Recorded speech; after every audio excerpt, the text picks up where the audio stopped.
Holste, Community Program Manager from Pierce Cedar Creek Institute. In the spring in Michigan, there's many spring wildflowers that have the name rue or anemone. There's early meadow rue anemone, false rue anemone, as well as wood anemone. But how do you tell the differences?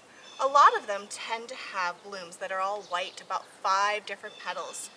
But I like to think of it in terms of it's all about the base, that song, but instead of base, it's all about the leaves and stems. It's all about the leaves and stems. It's all about the leaves and stems.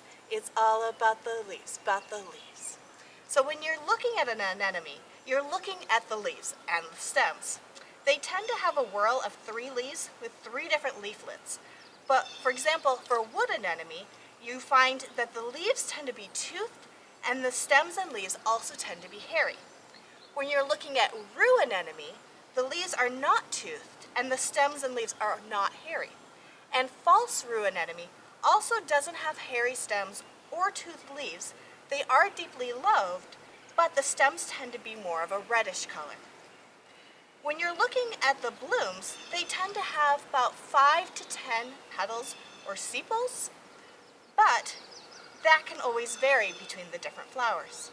In terms of wood anemone, it takes it a long time to establish because it's established as an underground root network with rhizomes. Once it has established that, it will start blooming quite a bit, but it can take up to 5 years to establish that. So I find it very lucky when I can start seeing wood anemone in an area because I know it's had time to establish. Early meadow rue is a really distinct spring wildflower that you'll find this time of year. It's distinct in the sense that its blooms don't look like a typical flower because it doesn't have petals. It has both male and female flowers. So the male flower tends to have this more chandelier type shape, and its anthers are yellow and just hang down and sway in the breeze. The female flower, on the other hand, tend to be more spiky. So the plant has both male and female flowers, and it is wind pollinated. So when the wind comes along, it'll take that pollen from that male flower to that female flower. They also have very lacy looking or delicate looking leaves, and they tend to have basically 3 different leaflets on its leaves.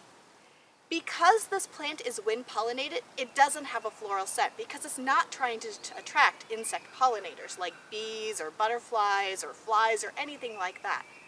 So when you're out there, look for this unique spring wildflower. Although it's not a rue or an anemone, blue cohosh can sometimes be confused with these. So it has a similar shaped leaf. It kind of reminds me of a dinosaur footprint. So it's got that heel and it's got those 3 little toes. But it's much taller than any rue and anemone, so it can grow up to 1 foot to about 4 feet tall. Its flowers are also very different. They're more of a yellowish greenish color. So when you're out in nature, go see how many rues and how many anemones you can find this spring.